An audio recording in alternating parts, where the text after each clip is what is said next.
नमस्कार साथियों, मैं Sunita Sharma Jaipur study zone channel पर आपका हार्दिक स्वागत करती हूँ। मैं आज आपके लिए एक नया टॉपिक लेकर आई हूँ, शैक्षिक नेतृत्व। ये शैक्षिक प्रबंधन में फर्स्ट ग्रेड फर्स्ट पेपर में आपकी तैयारी में जो है बहुत लाभदायक होगा।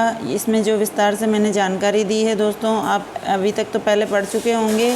अब फटाफट रिवीजन के तौर पर इस वीडियो को आप देखें और अगर वीडियो पसंद आए तो लाइक करें, शेयर करें और चैनल पर नए हैं तो सब्सक्राइब अवश्य करें। तो आइए हम बिना टाइम ख़राब करें जो है शैक्षिक नेतृत्व का ये टॉपिक हम क्लियर करते हैं। ये हमारा आज का जो है चौथा टॉपिक है शैक्षिक प्रबंधन का। तो देखिए दोस्तों, आज का हमारा जो टॉपिक है वो है शैक्षिक नेतृत्व। देखिए, हम इसमें नेतृत्व के बारे में हम पहले देख लेते हैं कि नेतृत्व क्या है। नेतृत्व शब्द की उत्पत्ति लैटिन भाषा के शब्द से हुई है। लैटिन भाषा का शब्द कौन सा है दोस्तों? लीडरशिप। लैटिन भाषा का शब्द है लीडरशिप। उसका जो है अर्थ होता है आगे आगे चलना। तो नेतृत्व करने वाला क्या करता है? अपने समकक्षों के आगे जो है आगे आगे चलता है, उनको जो है बताता है क्या करना चाहिए क्या नहीं करना चाहिए। तो नेतृत्व का जो है लैटिन भाषा का जो शब्द है वो है लीडरशिप, जिसका अर्थ होता है आगे आगे चलना। अब इसमें देखिए, हम देखते हैं नेतृत्व का शाब्दिक अर्थ क्या होता है। नेतृत्व का शाब्दिक अर्थ है, नेतृत्व व्यवहार का वह ढंग है जिससे एक व्यक्ति दूसरे के व्यवहार से प्रभावित न होकर अपने व्यवहार से दूसरे को प्रभावित कर लेता है। तो नेतृत्व का अर्थ क्या है दोस्तों? कि एक ऐसे व्यवहार का ढंग होता है जिसमें व्यक्ति दूसरे के व्यवहार से प्रभावित न होकर बल्कि अपने व्यवहार से दूसरे को प्रभावित करता है। तो ऐसा व्यक्ति क्या कर सकता है? नेतृत्व कर सकता है। ठीक है दोस्तों, ये है शैक्षिक नेतृत्व। आगे इसमें हम देखते हैं, अगला जो है हमारा बिंदु है वो है नेतृत्व की परिभाषाएं। नेतृत्व क्या होती है? देखिए, चेस्टर बर्नार्ड के अनुसार, विद्वान हैं ये चेस्टर बर्नार्ड, इन्होंने कहा है नेतृत्व वह व्यवहारगत गुण है जिससे वह अन्य व्यक्तियों या उनकी क्रियाओं को निर्देशित करता है। चेस्टर बर्नार्ड के अनुसार क्या कहा गया है? नेतृत्व वह व्यवहारगत गुण है जिससे वह अन्य व्यक्तियों या उनकी क्रियाओं को निर्देशित करता है। इसके अलावा मार्टिन एम बॉन्ड बेल के अनुसार क्या कहा गया है? नेतृत्व व्यक्ति के समूह को निश्चित दिशा में ले जाने का साधन है। नेतृत्व व्यक्ति के समूह को निश्चित दिशा में ले जाने का साधन है। जी.आर. हैरी के अनुसार क्या है दोस्तों? नेतृत्व समूह लक्ष्यों के लिए इच्छापूर्वक प्रयास करने के लिए लोगों को प्रभावित करने की क्रिया है। नेतृत्व क्या है? जी.आर. टेरी के अनुसार नेतृत्व समूह लक्ष्यों के लिए इच्छापूर्वक प्रयास करने के लिए लोगों को प्रभावित करने की क्रिया है। ठीक है दोस्तों, तो ये तीन विद्वानों के द्वारा जो नेतृत्व की परिभाषाएं दी है, इनको हम वापस से देख लेते हैं। इनको याद करना जरूरी है क्योंकि परिभाषाओं से संबंधित प्रश्न पूछे जाते हैं। तो चेस्टर बर्नार्ड ने क्या कहा है? नेतृत्व वह व्यवहारगत गुण है जिससे वह अन्य व्यक्तियों या उनकी क्रियाओं को निर्देशित करता है। मार्टिन एम ब्रॉड बेल के अनुसार नेतृत्व व्यक्ति के समूह को निश्चित दिशा में ले जाने का साधन है। जी.आर. टेरी के अनुसार नेतृत्व समूह लक्ष्यों के लिए इच्छापूर्वक प्रयास करने के लिए लोगों को प्रभावित करने की क्रिया है। आगे हम देखते हैं शैक्षिक नेतृत्व क्या है, इसके बारे में चर्चा करेंगे हम। देखिए दोस्तों, शैक्षिक नेतृत्व क्या है? शैक्षिक संस्थाओं से संबंधित नेतृत्व है जिससे प्रशासक नेता के रूप में संस्था के प्रधानाध्यापक, प्राचार्य, कुलपति आदि होते हैं, शैक्षिक नेतृत्व कहते हैं। शैक्षिक संस्थाओं से संबंधित नेतृत्व होता है ये शैक्षिक नेतृत्व, जिसमें प्रशासक नेता के रूप में संस्था के प्रधानाध्यापक, प्राचार्य और कुलपति आदि होते हैं। ये क्या करते हैं? शैक्षिक नेतृत्व करते हैं। तो शैक्षिक संस्थाओं में ये जो नेतृत्व होता है वो प्रधानाध्यापक, प्राचार्य और कुलपति के द्वारा किया जाता है। आगे देखना है हमें शैक्षिक नेतृत्व की आवश्यकता। अब दोस्तों, शैक्षिक नेतृत्व की आवश्यकता क्यों होती है? इसके कई कारण हैं जो मैं आपके सामने लेकर आई हूँ। तो देखिए, इसमें क्या होगा दोस्तों? शैक्षिक नेतृत्व की आवश्यकता में पहला है उद्देश्य निर्धारण के लिए। किसी भी कार्य को, शिक्षा से संबंधित कार्य है, उसको करने के लिए, उसका उद्देश्य निर्धारण करने के लिए शैक्षिक नेतृत्व की आवश्यकता पड़ती है। दूसरा है संगठन करना। क्या होता है, संगठन करना। शिक्षा के क्षेत्र में, संस्थान में जो है संगठन बनाने के लिए भी किसी न किसी नेतृत्व की या नेता जो है उसकी आवश्यकता पड़ती है।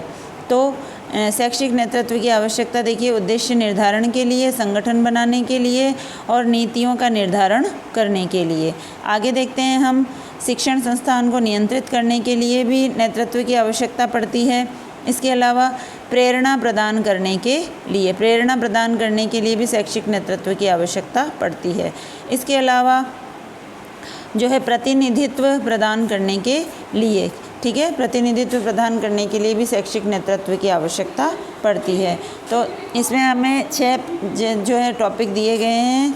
इन बिंदुओं के आधार पर हम शैक्षिक नेतृत्व की आवश्यकता के बारे में पता लगाएंगे। कौन कौन से हैं दोस्तों? उद्देश्य निर्धारण, संगठन करने के लिए, नीति निर्धारित करने के लिए, नियंत्रण करने के लिए, प्रेरणा प्रदान करने के लिए और प्रतिनिधित्व करने के लिए। ये सब क्या है? शैक्षिक नेतृत्व की आवश्यकताएं हैं। ठीक है, आगे चलते हैं हम।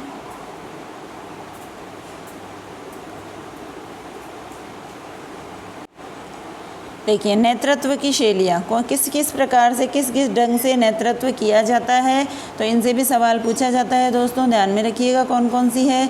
एक तंत्रीय, इसमें एक ही व्यक्ति होता है, अधिकारी के आधार पर ये होता है, जो मेन अधिकारी होता है उसी का जो है नेतृत्व चलता है।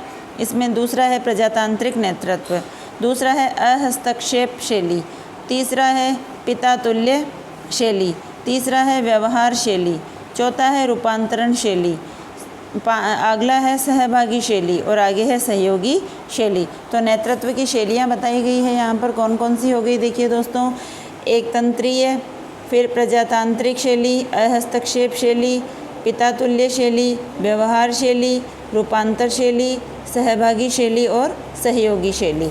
इनके बारे में हम आगे विस्तार से देख लेते हैं क्या क्या होता है इसके अंदर। देखिए दोस्तों, पहला आता है एक तंत्रीय शैली। एक तंत्रीय शैली में, इस प्रकार की शैली में बिना कर्मचारियों से परामर्श लिए नेता द्वारा ही जो है सारे निर्णय किए जाते हैं। एक तंत्रीय है दोस्तों, एक ही व्यक्ति होगा तो कर्मचारियों से कोई परामर्श नहीं लिया जाता है और सारे निर्णय अधिकारी के द्वारा लिए जाते हैं। इसमें संप्रेषण एक मार्गी होता है। इस शैली में दंड व पुरस्कार के माध्यम से अनुशासन स्थापित किया जाता है। ठीक है दोस्तों, तो इसमें क्या होता है? संप्रेषण एक मार्गी, मतलब नेतृत्व करने वाला ही जो है इसमें निर्णय लेता है, करता है। और इसमें क्या होता है? बात मनवाने के लिए दंड और पुरस्कार के माध्यम से अनुशासन स्थापित किया जाता है। अब इसमें देखिए दोस्तों, जैसे ये नेता है, नेता को क्या मान लिया गया है? एक्स मान लिया गया है। तो ये नेता, ये एक्स क्या है? नेता है। अब इसके अधीन देखिए ए, बी, सी, डी सारे कर्मचारी इसके अधीन कार्य करेंगे। तो देखिए दोस्तों, ये क्या है? एक तंत्रीय शैली है। अब इसकी उत्पत्ति का क्या क्या कारण है दोस्तों? अनुभवहीनता के कारण इसकी उत्पत्ति। अगर कर्मचारियों में अनुभव नहीं है, ठीक है, सुरक्षा की भावना नहीं है, कुशलता नहीं है, तो फिर क्या होगा? जिस व्यक्ति में अनुभव है, सुरक्षा कर सकता है वो और हर कार्य में कुशल है, तो वो क्या करेगा? सबके ऊपर शासन करेगा और इसी शैली को क्या कहा जाएगा? एक तंत्रीय शैली कहा जाएगा। ठीक है दोस्तों, आगे देखते हैं हम इसमें। देखिए दोस्तों, दूसरी है प्रजातांत्रिक शैली। ठीक है, थोड़ा धुंधला सा दिख रहा है, हल्का हल्का, लेकिन इसमें जो है ज़्यादा दिक्कत नहीं आएगी आपको। मैं बोल रही हूँ उस हिसाब से भी आप नोट्स बना सकते हैं दोस्तों। तो ये क्या है? हस्तलिखित नोट्स हैं जिनको मैं आपके सामने लेकर आई हूँ। तो प्रजातांत्रिक में देखिए, प्रजातंत्र से हम समझ सकते हैं कि सबका सहयोग होगा इसमें।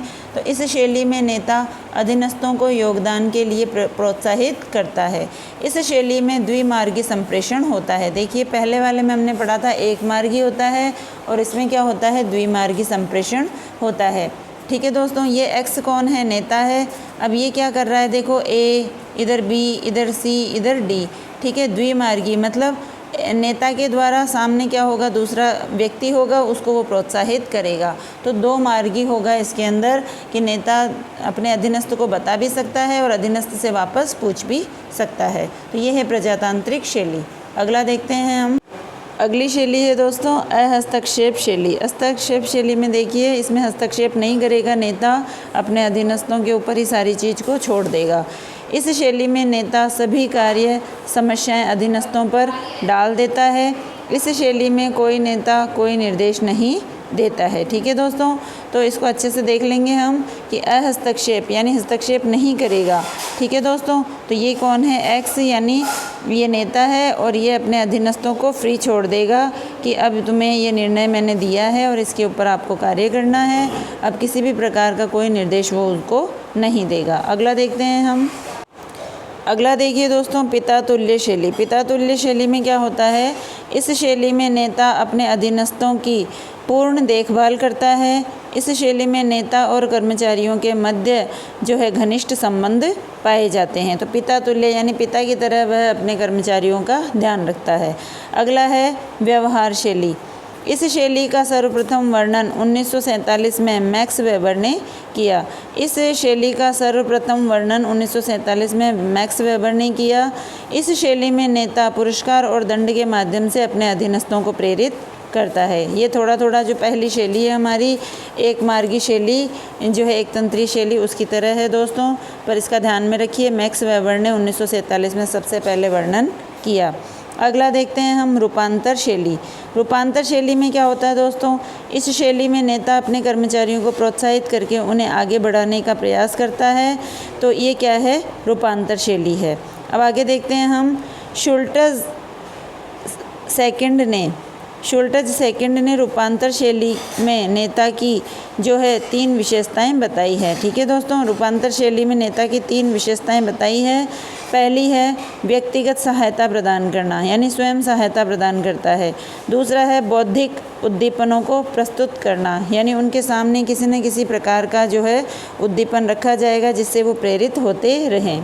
तीसरा है स्व विकास करना यानी जो है वह नेता होता है वह उनका स्वयं जो है विकास करना चाहता है और उसके लिए वो प्रयास भी करता है। तो इस तरह से हमने देखिए दोस्तों जो है नेतृत्व की शैलियाँ देखी है। आगे जो है 2 शैलियाँ और आएगी दोस्तों, तो उनके बारे में भी हम चर्चा कर लेते हैं। तो देखिए फटाफट से। सहभागी शैली। इस शैली में नेता व अधीनस्थों के मध्य सहभागी भावना पाई जाती है। इस शैली में अधीनस्थों की प्रेरणा शक्ति जागृत होती है। देखिए सहभागी मतलब सहयोग से कार्य करेंगे तो प्रेरणा शक्ति अपने आप जागृत रहेगी। अगला है सहयोगी शैली। इस शैली में कर्मचारियों के निर्णय भी संगठन में सम्मिलित किए जाते हैं। ठीक है, इसमें नेतृत्वकर्ता जो है कर्मचारियों के निर्णय भी मानता है। आगे देखते हैं हम इसके अंदर। शैक्षिक नेतृत्व के प्रकार देखते हैं दोस्तों। शैक्षिक नेतृत्व के प्रकार देखिए, फोलेट के अनुसार 3 प्रकार हैं। पद आधारित नेतृत्व, दूसरा है व्यक्तित्व आधारित नेतृत्व और तीसरा है कार्य आधारित नेतृत्व। तो ध्यान में रखिएगा, फोलेट के अनुसार शैक्षिक नेतृत्व के 3 प्रकार हैं। पद आधारित नेतृत्व, व्यक्ति आधारित नेतृत्व और कार्य आधारित नेतृत्व। इसके अलावा किम्बल ने नेतृत्व को 7 वर्गों में विभाजित किया है। किम्बल ने नेतृत्व को 7 वर्गों में विभाजित किया है। फोलेट ने 3 वर्गों में विभाजित किया है। ठीक है दोस्तों, आगे देखिए दोस्तों शैक्षिक नेतृत्व के सिद्धांतों में हम देखते हैं। पहला सिद्धांत है अयोग्यता का सिद्धांत। शैक्षिक नेतृत्व के सिद्धांत हम देख रहे हैं, इसमें है अयोग्यता से योग्यता का सिद्धांत। अयोग्य को योग्य बनाने के लिए इसका सिद्धांत है। दूसरा है विलक्षणता का सिद्धांत, मतलब जो सबसे अलग होगा वही आगे बढ़ेगा।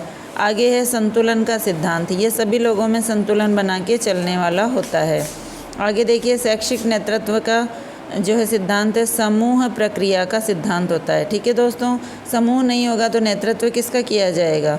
अगला है संयोग का सिद्धांत। ठीक है दोस्तों, तो इसमें जो है नेतृत्व करने वाला का जो है संयोग ही होता है कि कोई जो है भीड़ को नेतृत्व करने वाला मिल जाए। इस प्रकार से शैक्षिक नेतृत्व के सिद्धांत हैं अयोग्यता से योग्यता का सिद्धांत, विलक्षणता का सिद्धांत, संतुलन का सिद्धांत, समूह प्रक्रिया का सिद्धांत और संयोग का सिद्धांत। अगला देखते हैं हम। देखिए दोस्तों आगे देखते हैं हम शैक्षिक नेतृत्व के गुण। इम्पोर्टेंट है, ध्यान में रखिएगा। पहला है कार्यों के लिए उद्देश्यों को निश्चित करना। पहला क्या है दोस्तों, कार्यों के लिए उद्देश्यों को निश्चित करना। दूसरा है नीति निर्धारित करना।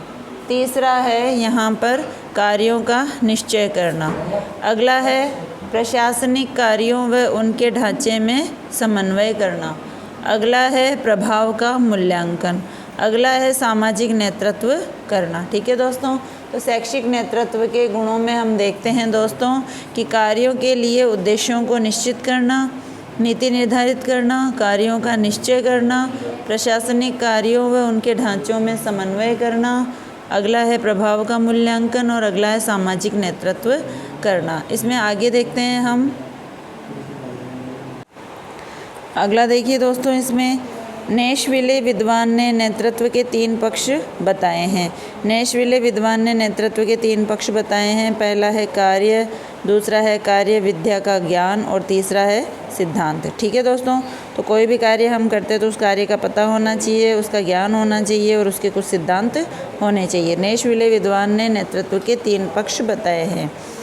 नेतृत्व शैली के अनुसार सफल नेतृत्व के 4 तत्व होते हैं। ये इम्पोर्टेंट है, ध्यान में रखिएगा। नेतृत्व शैली के अनुसार सफल नेतृत्व के 4 तत्व होते हैं। पहला है नेता, फिर अनुयायी, संगठन और सामाजिक व आर्थिक स्थिति। इन चारों के बिना जो है नेतृत्व कौन करेगा, किसका करेगा, कैसे करेगा। तो देखिए, नेतृत्व करने वाला नेता भी होना चाहिए, जिसका जो है नेतृत्व किया जाए वो अनुयायी भी होना चाहिए, उसके लिए एक संगठन की भी आवश्यकता पड़ती है और सामाजिक और आर्थिक स्थिति का भी उस पर बहुत प्रभाव पड़ता है। तो दोस्तों, ये हमने शैक्षिक नेतृत्व के बारे में चर्चा की है दोस्तों। इसमें हमने इनके गुण, प्रकार, सिद्धांत क्या होता है, इन सब के बारे में विस्तृत चर्चा की है दोस्तों। तो देखिए, अगर ये वीडियो आपको पसंद आया, मैं पूरी कोशिश कर रही हूँ आपके एग्ज़ाम में इस तरह से जो है वीडियो लेकर आऊँ। दोस्तों, आप भी जो है कमेंट्स करके मुझे बताएं ताकि मुझे जो है अच्छे वीडियो बनाने में जो है सफलता मिले, मोटिवेशन मिले। आप लोग की वीडियो तो देखते हैं लेकिन कमेंट्स कोई भी नहीं करता, लाइक कोई भी नहीं करता। दोस्तों, मैं इस तरह से प्रयास कर रही हूँ, तो आप भी मेरी सहायता करें। ठीक है दोस्तों, फिर मिलेंगे नए वीडियो में। तब तक के लिए जय हिंद, जय भारत। पसंद आए तो लाइक करें, शेयर करें और चैनल पर नए हैं तो सब्सक्राइब करें। ठीक है दोस्तों, फिर मिलते हैं।